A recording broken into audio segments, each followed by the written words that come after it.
Merci d'être sur la télévision Labari pour suivre le journal de ce jour, lundi 25 avril 2022. Mesdames, Messieurs, bonsoir, bonne rupture et bienvenue à tous. 25e nuit aujourd'hui du mois béni de Ramadan. Il est recommandé aux fidèles à cette occasion de multiplier les prières et les invocations. À la fin de ce mois béni de Ramadan, les fidèles sont à la recherche de la nuit du destin ou les lettres Qadari. Quelle est l'importance de cette nuit pour les musulmans? Précision avec Oustaza Mustafa. Les lettres Qadr là, la nuit du destin là, elle n'est pas précise. Personne ne peut dire avec précision où elle se trouve, c'est quel jour. Donc si tu te précipites dans une mosquée, pour ça, tu n'es pas sûr que c'est ça que tu vas adorer.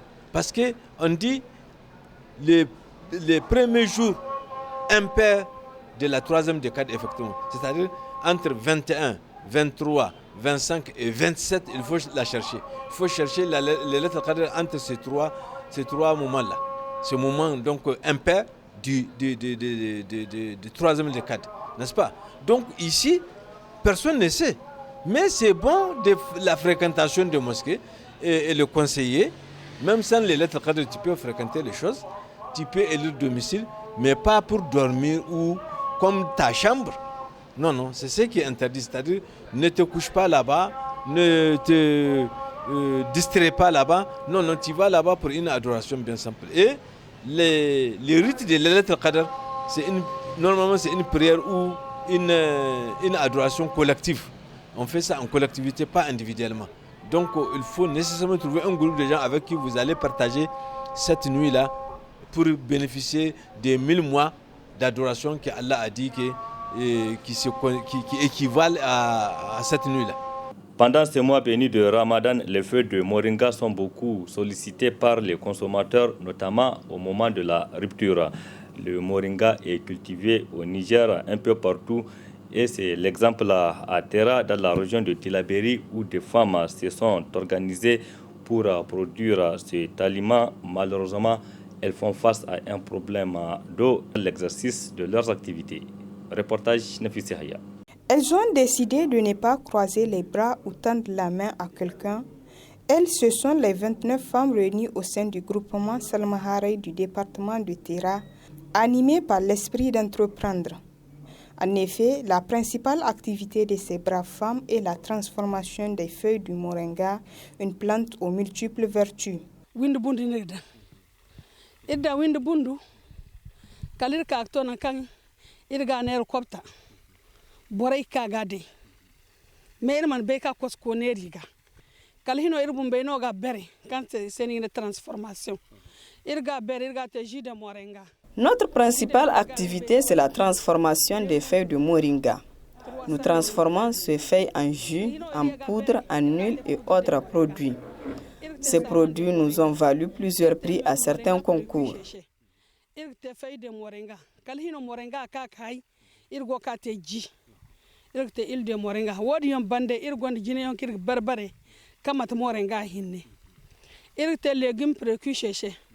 Légumes précuchés, ngalano zender saboy du premier prix d'1 million francs CFA. Pour cette activité, le groupement Salmaharey bénéficie du soutien du chef de canton de Terra et du programme des Nations Unies pour le développement. Il partenaire au Congo Kirgax. Il m'a wanté de mairie Terra. Ferro Amir Terra no nano irse. Jirway ngamagana nano irse. Amir Terra. Hal jirway agoyo bori agiyak tonton irse koyne. Haro kirgo hangen da Terra barrage oganir gachendi kande nan kirgo keson. Nous bénéficions du soutien du partenaire PNUD, de la mairie du département de Terra et du chef de canton de Terra qui nous a gracieusement prêté les 2 hectares sur lesquels nous plantons le moringa sur une période de 10 ans. Nous utilisons l'eau du barrage pour arroser nos plantes. Le seul problème est que l'eau tarit 2 fois.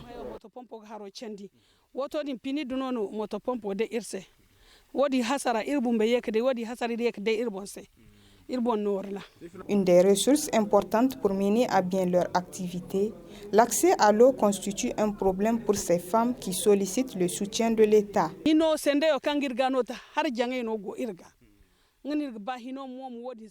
Avec ce problème d'eau que nous rencontrons, nous souhaitons l'aide de l'État.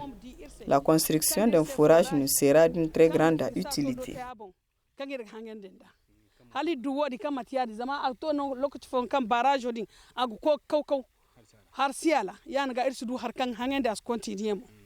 Ces femmes qui y mettent de leur temps et de leur énergie pour contribuer à l'économie nigérienne ne méritent-elles pas d'être soutenues et encouragées? Ils ont désormais la carte blanche pour s'installer sur le territoire national de façon légale. Ce sont les soldats européens, particulièrement les Français de l'opération Barkhane et Takuba. Les députés nationaux ont voté en effet le vendredi dernier en faveur de nouvelles dispositions de l'axe 1 de la déclaration de politique générale du gouvernement qui porte entre autres sur le déploiement de ces militaires. Une décision qui a suscité de vives réactions des citoyens nigériens dont je propose de suivre. Nous ne voyons pas leur opportunité ou bien la nécessité de leur installation. Puisque, à mon avis, avant l'arrivée de l'installation des bases françaises, même au Niger, notre pays reconnaît tout à fait la sécurité.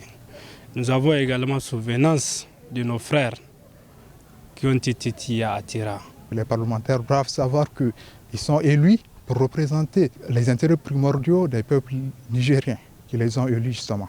La présence des forces étrangères n'a jamais résolu un problème ici en Afrique. L'État nigérien doit passer, à mon avis, par un référendum pour voir est-ce que le peuple nigérien est prêt à travailler avec son armée. C'est vraiment regrettable, c'est déplorable de constater qu'il y en a certains qui sont des prétendus représentants de la population nigérienne qui assistent à un vote qui engage la sécurisation, sinon l'avenir du Niger en question, mais qui ne sont en réalité pas présents en esprit dans la salle.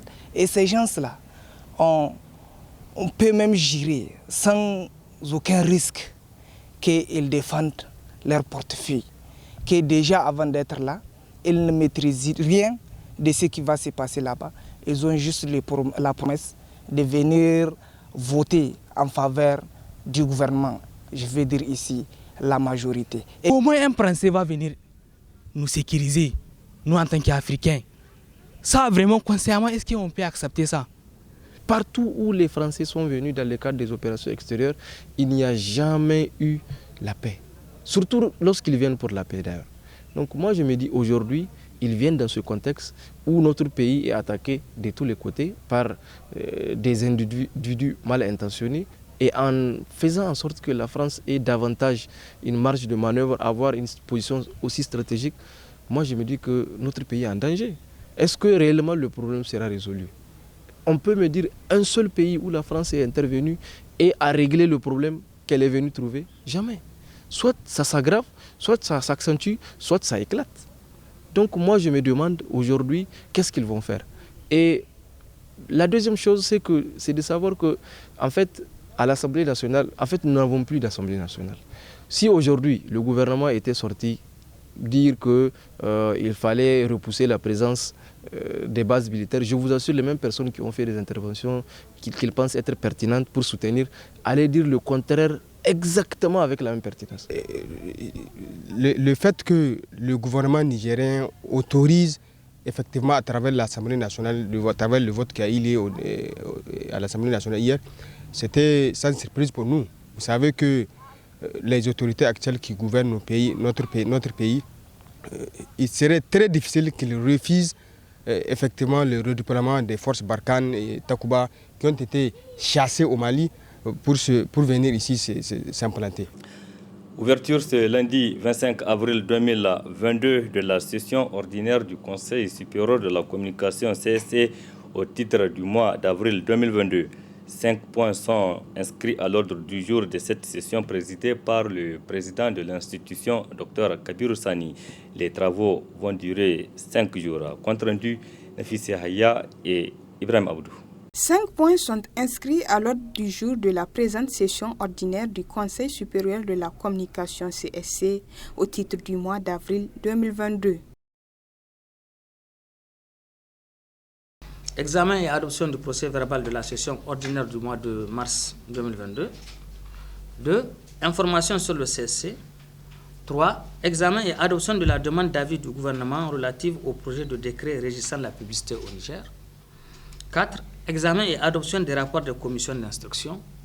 Et enfin, 5 questions diverses. Au cours de la présente session, les conseillers vont examiner et adopter une demande d'avis du gouvernement, notamment celle relative au projet de décret régissant la publicité au Niger. Cette demande est faite conformément aux dispositions de l'article 9, alinéa 3 de la loi numéro 2012-34 du 7 juin 2012 susvisée, qui dispose, je cite, « Le Conseil supérieur de la communication est consulté par les pouvoirs exécutifs et législatifs avant toute prise de décision dans les matières relevant de sa compétence, en particulier les textes relatifs au secteur de la communication. » Fin de citation. C'est donc dans le respect de cette disposition que le ministère de la Communication, chargé de relations avec les institutions, a introduit la présente demande d'avis du gouvernement relative au projet de décret régissant la publicité au Niger. Avec l'avènement de la démocratie et de l'état de droit, divers secteurs de la vie socio-économique, politique et culturelle ont connu une libéralisation sans précédent avec pour conséquence l'absence, dans certains cas, d'un cadre juridique approprié pour canaliser l'expression des libertés ainsi acquises. C'est le cas de la publicité qui est aujourd'hui partiellement réglementée par le décret numéro 2017-052-PRN-MC du 25 janvier 2017 régissant la publicité par voie de presse. Pourtant, l'impact de la publicité sur les populations est incontestable et le développement des technologies de l'information et de la communication a donné vient conforter davantage cette idée. En effet, on constate de plus en plus certaines dérives publicitaires intolérables, notamment en matière de publicité télédiffusée. Aussi, le présent projet de décret, objet de la demande d'avis du gouvernement, intervient pour réglementer ce secteur en organisant les activités publicitaires et en fixant le cadre général de contrôle et de régulation du contenu des messages publicitaires par la création d'un Conseil national de la publicité. Il sera également question au cours de cette session d'examiner et adopter les questions des commissions d'instruction. Ces faits divers à l'université André Salifou de Zender où les étudiants, pour exprimer l'insuffisance des salles de cours, ont trouvé des solutions alternatives en installant des salles en paillotte. Suivez plutôt. Chose inédite, des classes en paillotte viennent de voir le jour ce lundi 25 avril 2022 à l'université André Salifou de Zender. C'est pour répondre au manque crucial de salles de cours en matériaux définitifs que l'Union des étudiants nigériens à l'université André Salifou de Zender a inauguré ce matin ces 2 classes en paillotte. Si nous sommes là ce matin, c'est pour, comme je viens de le dire, inaugurer les classes en paillotte ici à l'université de Zender. Aujourd'hui, nous n'avons que 30 salles de cours à l'université de Zender avec 2 amphithéâtres. Or, nous avons plus de 60 niveaux d'études. Ce qui nous plonge davantage dans un retard académique légendaire. Actuellement, il y a un besoin de plus de 45 salles de cours à l'université de Zender. Et nous, en tant que comité exécutif, nous avions pris l'engagement de continuer dans ce sens. Il faut rappeler que ces constructions de classes en paillotte, c'est une nouvelle chose dans l'histoire des universités publiques du Niger. Face à cette situation inhabituelle, quelle serait la réaction des autorités de la République du Niger, en l'occurrence le président Bazoum Mohamed, qui a toujours réaffirmé sa volonté de rénover le système éducatif nigérien? Et puis ce communiqué de presse du gouvernement japonais. Le gouvernement du Japon a fait un don de 2,5 millions de dollars américains à l'UNICEF pour soutenir les autorités sanitaires nationales dans leurs efforts de lutte contre la pandémie de Covid-19. Le financement augmentera la capacité des agents de santé de première ligne à vacciner dans tout le pays en élargissant la chaîne du froid et en s'attaquant à l'hésitation à la vaccination à des groupes spécifiques, notamment les jeunes et les enseignants, les communautés nomades et les migrants. En outre, 170 établissements de santé situés dans des régions éloignées recevront des réfrigérateurs solaires pour le stockage d'autres vaccins contre la Covid-19 et généraux. Cela améliorera l'accès à la vaccination systématique pour plus d'un demi-million de personnes, a poursuivi ce communiqué, dont près de 55 000 enfants de moins d'un an et près de 70 000 femmes enceintes. Grâce à cette contribution du Japon, plus de 200 partenaires seront formés pour faire face à l'hésitation à la vaccination et plus de 5,6 millions de personnes seront touchées par le biais d'initiatives en ligne et hors ligne avec des informations sur les avantages de la vaccination contre la COVID-19. Cette dernière contribution du peuple japonais au Niger fait partie d'une contribution de 30 millions de dollars offerte à 10 pays africains ainsi qu'à 7 pays d'Amérique latine et du Caraïbe. C'était là donc la substance du communiqué de presse du gouvernement japonais. Dernier aspect de cette édition, c'est pour parler du sport, spécialement aménagé pour le loisir. Le terrain du football situé à l'échangeur des Martyrs, juste au bord du fleuve Niger, est fermé depuis quelque temps pour certaines raisons. Une fermeture à la grande déception des utilisateurs de cet espace qui se voient privés de pratiquer leur sport. Le reportage est signé Ismaël Moumouni et Khalid Bourema. Favoriser l'épanouissement des jeunes de la capitale, c'est en ce sens que les autorités de la ville de Niamey ont aménagé des aires de distraction. Parmi ces lieux figure ce terrain de foot au niveau de l'échangeur des Martyrs où des centaines de jeunes viennent se mettre en forme. Seulement, ça fait plus de 2 mois que ces footballeurs sont privés de leur passion.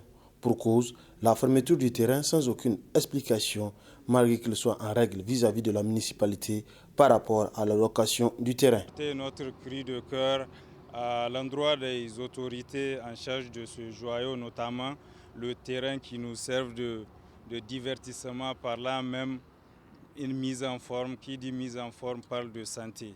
Ça fait aujourd'hui plus de 2 mois que le terrain est fermé, dont nous ignorons les raisons. Vraiment, après le carême, on a consommé assez de sucre et sans faire du sport, j'en suis sûr, il y a beaucoup qui tomberont malades. Nous souhaitons juste dans les plus brefs délais que ce terrain puisse être réouvert parce qu'au-delà du divertissement, la santé de plusieurs personnes passe par là parce qu'on est plus de 500 jeunes qui jouent sur ce terrain. Donc qu'on nous prive de ça, c'est vraiment une punition amère pour nous. À plusieurs reprises, ces jeunes se sont rendus à la tête de ville pour rencontrer le maire pour la réouverture du terrain. Promesse leur a été faite, mais jusque-là, c'est le statu quo, d'où ce cri de cœur. Les équipes qui sont là, nous pouvons même brandir nos reçus de versement. Si la gestion a failli, ce n'est pas la faute de ceux qui jouent, ceux qui profitent. La jeunesse, nous nous acquittons de nos droits, c'est-à-dire le paiement pour avoir accès au terrain. Si aujourd'hui, de l'autre côté, la gestion n'est pas bien faite, ce n'est pas à la faute des joueurs. Ils peuvent s'entendre entre eux, trouver une solution. Nous, tout ce que nous voulons, qu'il y ait une solution pour qu'on puisse ouvrir le terrain. Triste et tête baissée que ces jeunes quittent le terrain fermé, tout en fondant espoir que les autorités en charge de la ville de Niamey vont respecter leurs engagements afin qu'ils puissent leur permettre de se retrouver autour du ballon pour mouiller les maillots. Voilà, mesdames et messieurs, point final de cette édition. Merci à vous de l'avoir suivi. Restez en compagnie du programme de la télévision La Bari. Excellente nuit à toutes et à tous et bon début de semaine. Au revoir.